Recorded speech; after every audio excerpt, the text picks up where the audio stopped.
He finally endorsed House Speaker Paul Ryan, and there had been a standoff between the two. Tonight, that is over. Just outside of Washington, D.C., police arrest a three-term mayor on drug charges after police catch him trading drugs for sex in an undercover sting. They say that the mayor of Fairfax, Virginia, seen here, Scott Silverthorne, tried to lure detectives, swapping 2 grams of meth for sex. Police received a tip that Silverthorne had been arranging drugs for sex encounters, so they made profiles on a website for sexual encounters with men. Silverthorne contacted them within just 2 days. He'll be back in court in October. Your government at work. Working the wrong way, Wow. Unfortunately. Unbelievable. Coming up, a major health insurance company trying to crack down on opioid abuse. And it's something to think about before hitting send on a racy text message. The number of people who share sex messages without approval.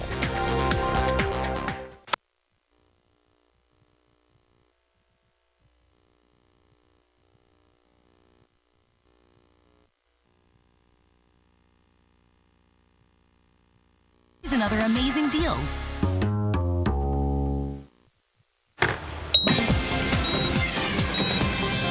Aetna is warning doctors about prescribing too many opioids. The medical company sent letters to nearly 1,000 doctors warning them about their refill rates. That letter says that their refill rate for painkillers was very high compared to other companies.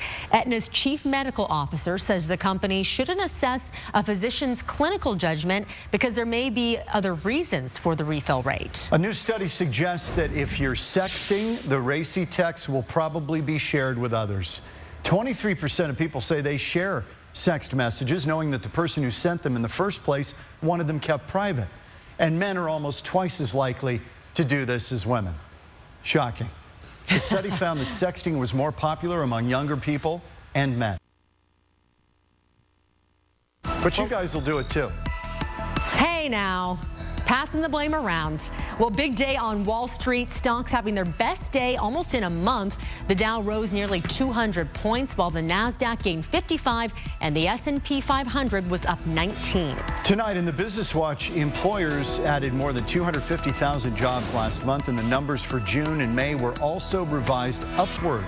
The unemployment rate held steady at 4.9%. More Americans entering the workforce. Hourly pay also ticked up as well and is now 2.5% higher than this time last year. Workers for American Airlines about to get a big raise. A deal with union officials would give workers an average pay increase of 22%. Once that deal is signed off, the raises will go into effect immediately. Apple offering cash to people that can hack their products and expose security flaws.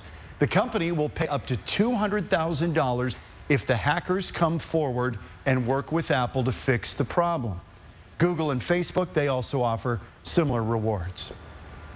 The Playboy Mansion is back on the market after a $110 million deal falls through. According to TMZ, Hugh Hefner was in talks to sell the mansion to the son of a billionaire businessman, but there were strings attached, including allowing Hefner to live there and basically have free reign over the place. You wonder why the guy Wow. didn't agree to that.